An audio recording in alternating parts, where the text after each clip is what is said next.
Hello, hello! I am Ben Pick, and thank you for joining me in Running to Write, where I give questionable writing advice through running metaphors. This will be a slightly different style episode. Instead of my usual writing advice, I'm going to be starting Season 3 with a rundown of my recording setup, in case any of you are interested in starting your own YouTube channel. If you're a writer or prospective author, I strongly encourage you to take the YouTube plunge. Through it, I found an incredibly supportive writing community, and I've used it to establish my writing platform for when I publish my debut novel later this year. Or for those of you who are already generating content, here's a list of the hardware and software I use to upload on a weekly basis in case you want to adapt your approach. I'm recording out of my basement as that is the quietest room in my house and the easiest to control for noise. It's also the deepest room, which helps reduce the echoes bouncing off the various walls.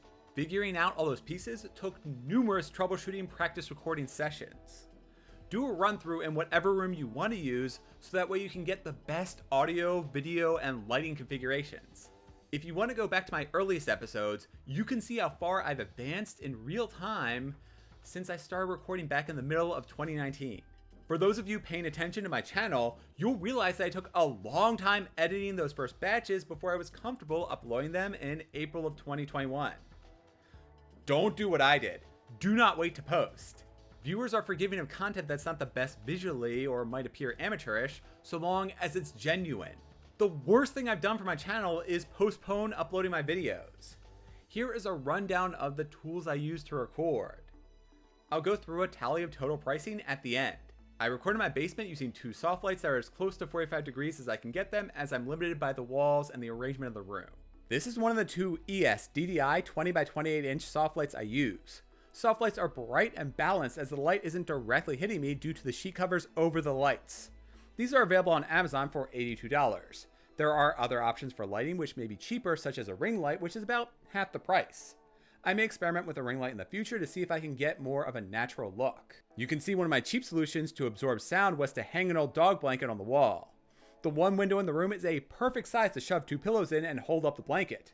This absorbs sounds from the closest wall, as I immediately notice a difference in reducing echoes. One of my other setup hacks was to place a towel over my laptop's keyboard to smother the sounds of its fans. As the light is diffusing through the screens, it's not directly hitting me, so I don't need to worry about shadows on my face to make me look tired. These lights are only about 5 feet away, which is closer than I would like, so it does end up making me appear to be paler than I am. Though again, I am limited by overall space. Currently I film with the regular basement lights off, and I only film with those two soft lights. This is what I look like under the hard basement lights that are directly hitting me, and it gives me shadows on my face that make me appear to be more tired than I feel. With both the hard and soft lights on me, I don't appear as pale, yet I don't like the shadows it creates, so I still don't use these regular lights. The basement walls are light blue, which gets washed out by the soft lights, so they appear to be more of a white. That only serves to amplify my paleness factor. I've experimented with having a backlight behind me, as you can see here. This is how things look when I have a backlight set up, which doesn't have much of an impact as it's offset by those strong soft lights. I've tried recording in a darker room, though I don't have a way to offset the echoes in the smaller space. Those rooms also don't have doors, so they're at a higher risk of catching background noise or in having somebody walk by. In my first few videos before I upgraded my microphone, the echoes were bad. There's a wall immediately to my right, and there's another one about 8 feet away, which makes it easy for my voice to bounce back and forth. Aside from spending the money to get a better microphone, I'll also go through in a few minutes about the hack solution that I set up. My microphone is an Audio-Technica 2020 USB Plus. I picked mine up for about $150, which is roughly average for a mid-level microphone. There's much more to getting good audio than buying an expensive mic. Different mics have different amplifications and directions that they can maximize the sounds they pick up. In order to get the best sound from a mic, you need to understand how it's listening. This Cardioid microphone picks up most of the sounds from the front and sides, with a blind spot in the back.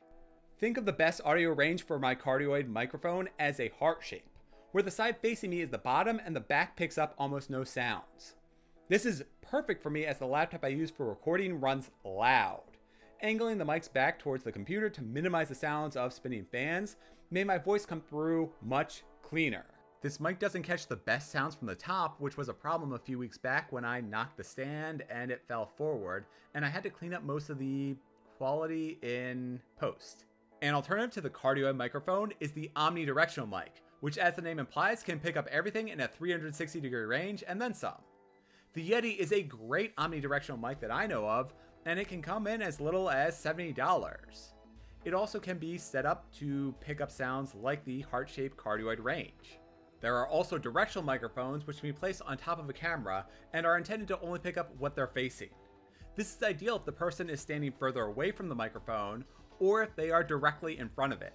To augment my microphone, I got this $55 stand which included an adapter and a foam cover to filter through the noise.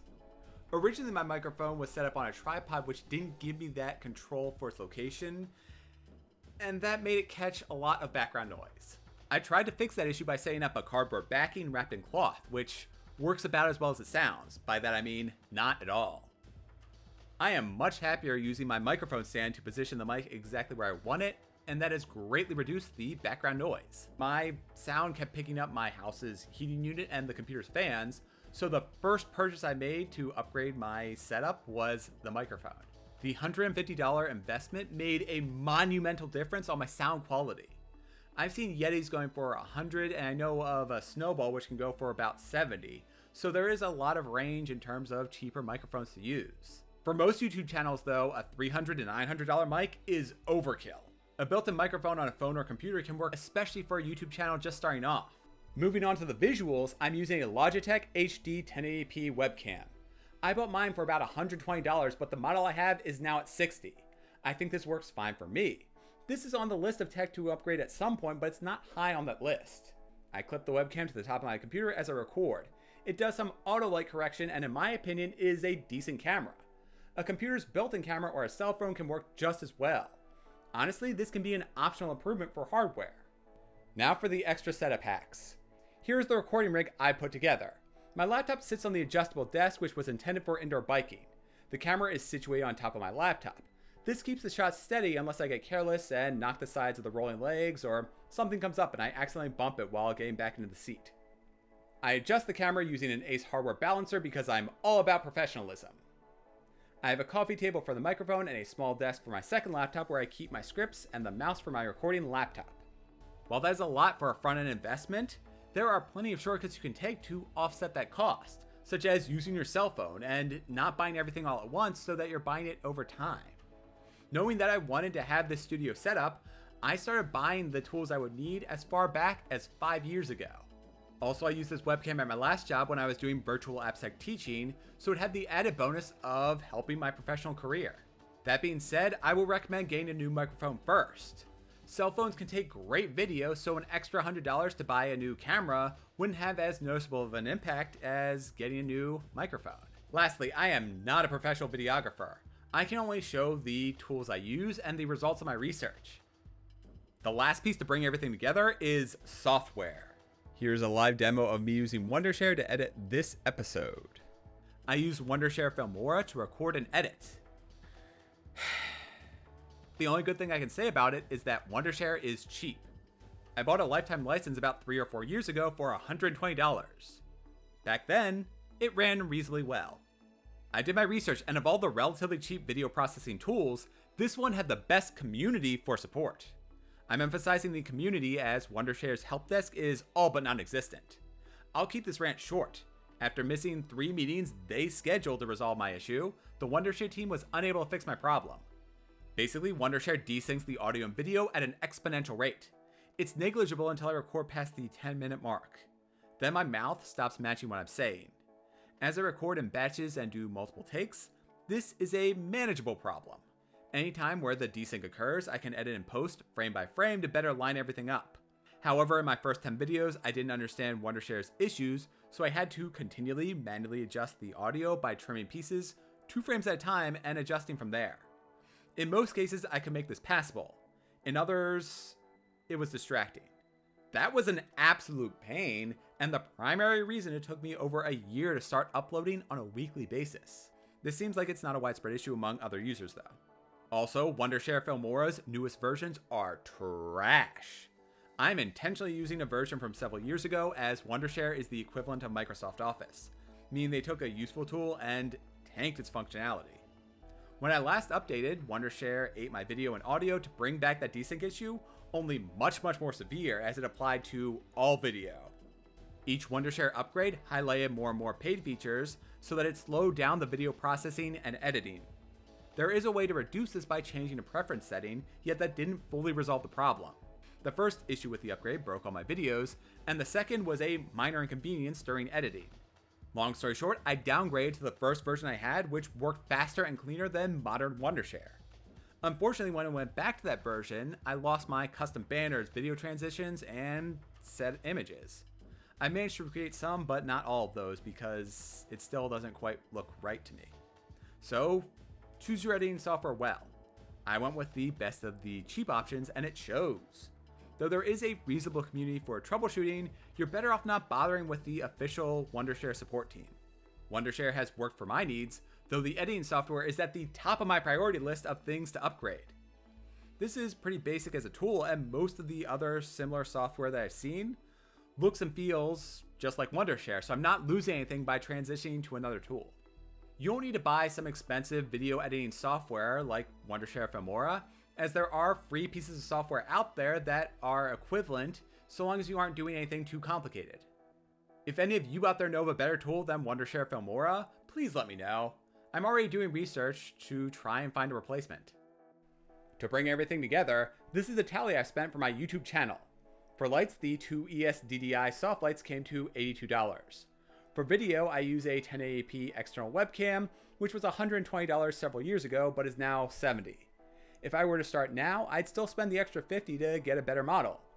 For sound, I'm using the Audio-Technica 2020 USB Plus for $150. I had a lot of issues with the background noise, so getting a good mic helped my channel the most in terms of video quality.